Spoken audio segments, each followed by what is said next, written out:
Oi galera, bom dia, estamos aqui para mais um dia de estudos. Nós hoje iremos continuar a aula passada, né, que foi sobre a invasão holandesa, mas antes disso eu vou dar umas dicas de estudo para vocês.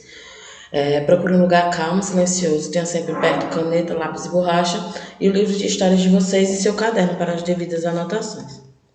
Ok? Hoje nós iremos falar um pouco sobre o governo de Maurício de Nassau. Em 1630, os holandeses invadiram e dominaram Pernambuco. Interessados na produção de açúcar do Nordeste brasileiro, os holandeses permaneceram na região até 1654, ano em que foram expulsos. O governo holandês exercia controle sobre todas as colônias que conquistava, estabelecendo governantes que administravam de acordo com as vontades da burguesia mercante. Com o Brasil não foi diferente, pois além de ter um grande território, dificultando o controle, Portugal não deixava barato o fato de ter perdido extensões de terras no Nordeste. A invasão holandesa no Brasil deu certo, pois logo conquistaram as cidades de Olinda e do Recife, um dos principais polos açucareiros do Brasil e no mundo. Sabedores de que poderiam gerar muitas riquezas, organizaram em 1637 um governo com sede em Recife sob a administração de Maurício Nassau. Ele foi um conde holandês enviado ao Nordeste brasileiro em 1637 pela Companhia das Índias Ocidentais. Sua função era governar as terras dominadas pelos holandeses na região de Pernambuco. Seu governo durou 7 anos e foi responsável por várias transformações, principalmente urbanísticas em Recife. As principais características desse governo de Nassau, né? Ele investiu na infraestrutura de Recife, como por exemplo, ele construiu pontes, diques, fez drenagem de pântanos, canais e obras sanitárias. Ele estabeleceu uma aliança política com os senhores de engenho de Pernambuco, incentivou o estudo e a retratação da natureza brasileira, principalmente com a vinda de artistas e cientistas holandeses, adotou melhorias no engenho, visando o aumento da produção de açúcar, criou o Jardim Botânico no Recife, assim como o Museu Natural e o Zoológico. Ele melhorou a qualidade dos serviços públicos em Recife, investindo na coleta de lixo e nos bombeiros. Ele reduziu os tributos cobrados aos senhores de engenho e estabeleceu a liberdade religiosa aos cristãos.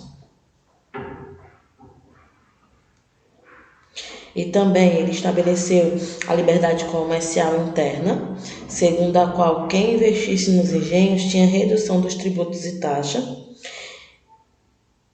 Ele incentivou a vinda de artistas e pintores, escultores, músicos, geógrafos e historiadores que ajudaram a modernizar Recife. Né? As medidas tomadas por Maurício de Nassau agradaram os moradores mais influentes de Pernambuco. Os senhores de engenho, mas também foram vistos com simpatia por muitos habitantes da cidade de Maurícia. A Companhia das Índias Ocidental e a coroa holandesa não concordavam com essas atitudes, pois queria apenas lucrar com a produção açucareira. Então, no começo da década de 1640, a Companhia das Índias passou a tomar uma série de medidas visando o aumento dos lucros com a economia açucareira no Brasil. Entre essas medidas estava o aumento de impostos, cobrança de dívidas atrasadas dos senhores do engenho e pressão para aumentar a produção do açúcar. Essas medidas causaram grande insatisfação nos senhores de engenhos e não foram aceitas por Maurício de Nassau, que resolveu deixar o cargo de governador em 1644. A saída de Nassau do governo rompeu o clima harmonioso entre holandeses e senhores de engenho. Muitos desses últimos passaram a se organizar, formando exército e buscando apoio de colonos, com o objetivo de expulsar os holandeses do Nordeste brasileiro. O objetivo foi conquistado em 1654 através da insurreição pernambucana.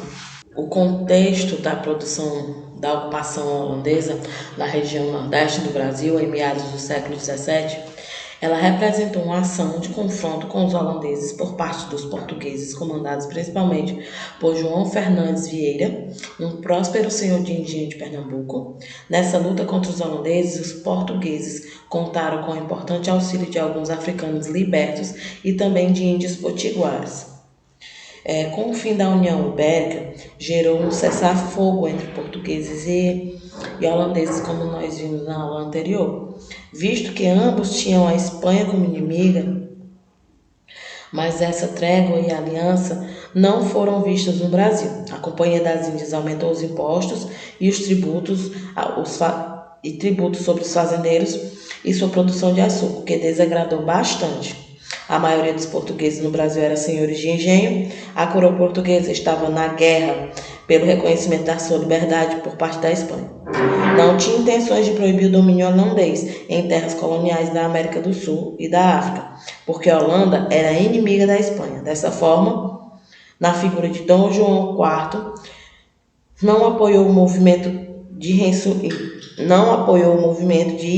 insurreição pernambucana, a revolta de portugueses nativos que pretendia expulsar os holandeses das terras pernambucanas, e os principais motivos que levaram à insurreição pernambucana foi a expulsão dos holandeses, né? Mas os motivos que levaram foi a restauração portuguesa, porque eles estavam se separando da Espanha, possibilitou que portugueses assinassem uma trégua com a Holanda, reafirmando os domínios holandês sobre Pernambuco. Isso desagradava bastante os portugueses e os nativos fazendeiros.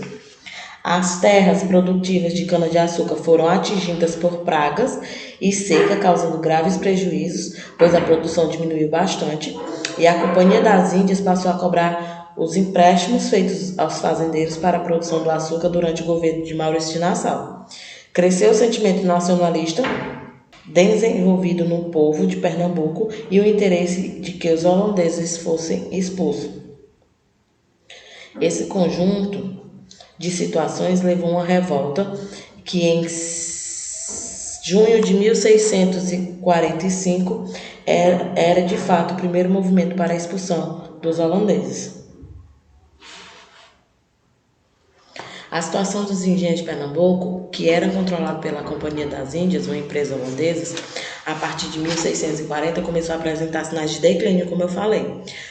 Os produtores locais passaram a ficar insatisfeitos com a administração holandesa, que eles cobravam os dividendos dos lucros a qualquer custo. Alguns senhores de engenho, pressionados pelos holandeses, refugiaram-se na Bahia, outros procuravam eximir-se da dívida de outras formas. Essa situação chegou a um ponto de saturação no ano de 1645, quando houve a primeira campanha de insurreição, sobretudo porque foi nesse ano que o governador Maurício de Nassau partiu de Pernambuco para sua terra natal. Os primeiros a comandarem a ressurreição de 1645 foram os senhores de engenho do interior de Pernambuco. Depois, logo passaram a ser apoiados pelos senhores de engenho que retornaram da Bahia com o objetivo de reaver suas terras. Em poucos meses, as tropas conseguiram chegar a Recife. Posteriormente, os holandeses foram expulsos também de Alagoas e Sergipe. Os principais comandantes das tropas insurgentes foram João Fernandes Ferreira, Antônio Felipe Camarão e Henrique Dias, além de vários comandantes que enfrentaram em menor número e em poucos recursos as tropas holandesas. As batalhas decisivas desenrolaram-se no lugar chamado Montes Guararapes e ficaram conhecidos como a Batalha de Guararapes, ocorrida no fim de 1648 e início de 1649. E essa foto, ela retrata um pouco da Batalha de Guararapes, né? Que foi as principais ações bélicas ocorridas no Nordeste brasileiro contra a presença dos holandeses na região. Ela foi deflagrada em abril de 1648 e fevereiro de 1649. Essas batalhas, elas enfraqueceram as oposições holandesas na colônia portuguesa, o que culminou a saída dos holandeses em 1654. Além disso, a Batalha dos Guararapes trouxeram dois novos elementos para a história brasileira. No aspecto militar, o aparecimento das táticas de guerrilha; no aspecto social, a atuação conjunta entre europeus, africanos e indígenas contra um inimigo externo.